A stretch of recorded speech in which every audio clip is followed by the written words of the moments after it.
And welcome. इस video में हम डिस्कस करेंगे टी.एस. एलियट के बारे में, इनके लाइफ के बारे में और इनकी पोएम्स के बारे में क्रोनोलॉजिकल ऑर्डर में। Thomas Stearns Eliot was born on 26 September 1888 at St. Louis, Missouri into a distinguished New England family। इनका फुल नेम जो है थॉमस स्टर्न्स एलियट था और 26 सितंबर 1888 में पैदा हुए सेंट लुइस मिसौरी में, जो कि अमेरिका में पाया जाता है। और ये न्यू इंग्लैंड फैमिली से थे, मतलब इनके एंसेस्टर्स न्यू इंग्लैंड से थे। His father Henry Ware Eliot was a successful business person and his mother Charlotte Stearns a poet and teacher. उनके फादर साहब जो है हेनरी वेयर एलियट जो है एक बिजनेसमैन थे, और इनकी मदर जो है शैलोट स्टर्न्स जो है एक पोइट थी और टीचर थी। A delicate child, Eliot developed a serious introspective nature on early on। तो इनका जो है नेचर बहुत इंट्रोस्पेक्टिव था, क्यूरियस थे बचपन से ही टी.एस. एलियट, और एक अच्छी फैमिली में पैदा हुए और एक नाजुक इंसान थे, मगर स्टार्टिंग से ही इनको बहुत क्यूरियसिटी थी। He studied at Harvard University where he was influenced by philosophy, classical literature and Eastern religion, especially through the study of Sanskrit। उन्होंने हार्वर्ड यूनिवर्सिटी से एजुकेशन लिया और वहाँ से उन्होंने फिलॉसफी पढ़ी, क्लासिकल लिटरेचर पढ़ा और ईस्टर्न रिलीजियस टेक्स्ट पढ़े। उनका बहुत ज़्यादा असर इनकी राइटिंग पे पड़ा, इनके लाइफ पे पड़ा, और ख़ास करके जब इन्होंने संस्कृत पढ़ा, उनका जो है बहुत ज़्यादा इनको इन्फ्लुएंस रहा इनकी राइटिंग पे। He also studied briefly at the Sorbonne in Paris and then returned to Harvard for a doctorate he never completed। उन्होंने जो है सॉर्बॉर्न में भी पढ़ाई की, थोड़ी देर में वहाँ पे रहे, उसके बाद वापस आए हार्वर्ड यूनिवर्सिटी में। हार्वर्ड यूनिवर्सिटी में डॉक्टरेट करने लगे, पीएचडी करने लगे, मगर वो पीएचडी कंप्लीट नहीं कर पाए।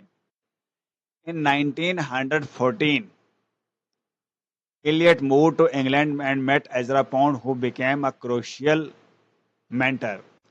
तो 1914 में जो है एलियट जो है यूएसए से सीधा मूव किए इंग्लैंड की तरफ, अपने दोस्त जो उनका था एजरा पाउंड उनके साथ, और वो एजरा पाउंड जो है टी.एस. एलियट के मेंटर बने, उनके उस्ताद के किस्म के बने और बहुत क्लोज फ्रेंड भी रहे। He married Vivienne Haighwood in 1915, a troubled marriage that ended in separation and her institutionalization।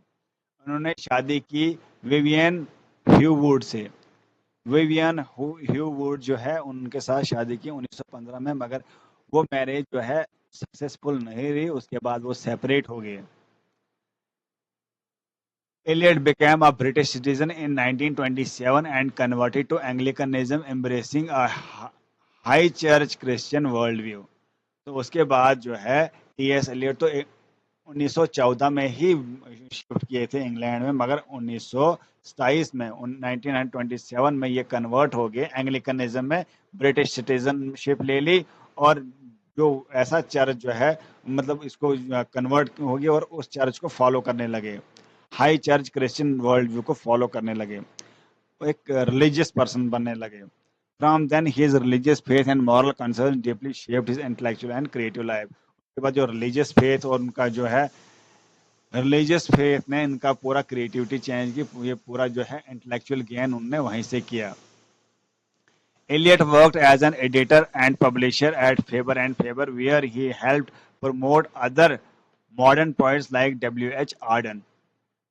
के बाद जो है टी.एस. एलियट क्या बने, पब्लिशर बने। फेबर एंड फेबर जो जर्नल थे, मतलब वो बहुत फेमस थे पूरे इंग्लैंड में उस टाइम।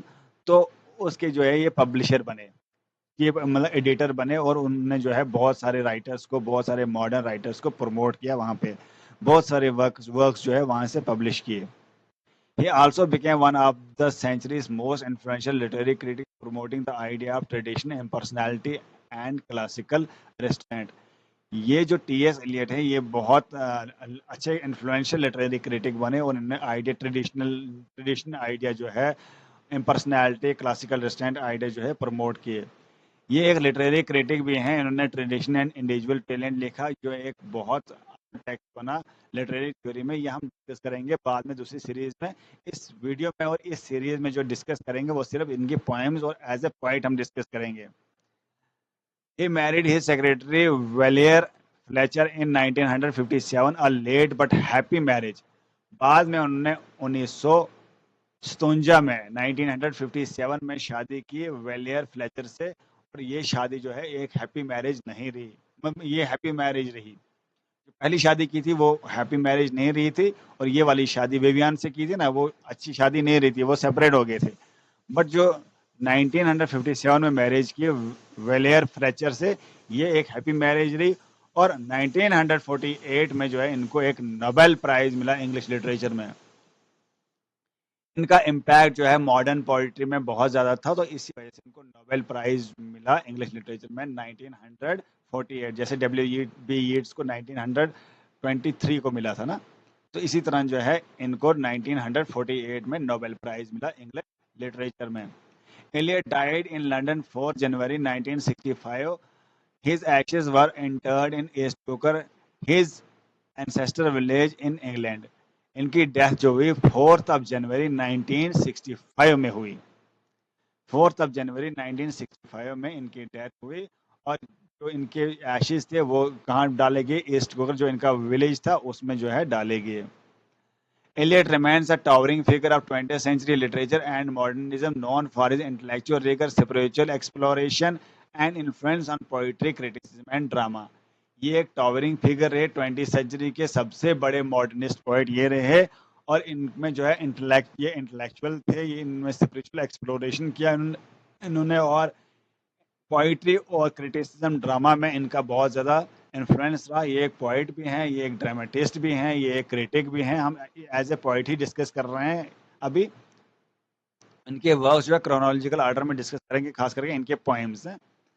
1910 से 1915 में इन्होंने सबसे पहले पब्लिश किया portrait of a lady, the love song of J Alfred Prufrock, the world classic poem, the famous poem which is asked in exams, viva, everywhere. ये पोएम बहुत इंपॉर्टेंट है। ये लिखी गई 1911 में और पब्लिश की गई 1915 में। नेक्स्ट वीडियो में हम इसको डिटेल में डिस्कस करेंगे। नेक्स्ट पोएम 1919 में जो है वो है जेरोनशियन। जेरोनशियन जो है 1919 में जो है पब्लिश की गई। उसके बाद the Waste Land, world classic poem जो है 1922, द वेस्टलैंड, ये जो है पब्लिश हुई 1922 में। ये पहले अक्टूबर में पब्लिश हुई, अक्टूबर 1922 में द क्राइटेरियन मैगजीन में, अक्टूबर 1922 में क्राइटेरियन मैगजीन में पब्लिश हुई। उसके बाद जो है ये नवंबर में पब्लिश हुई द डायल में। क्राइटेरियन जो इंग्लैंड में पब्लिश होता था, और द डायल जो है यूएसए में, अमेरिका में पब्लिश होता था।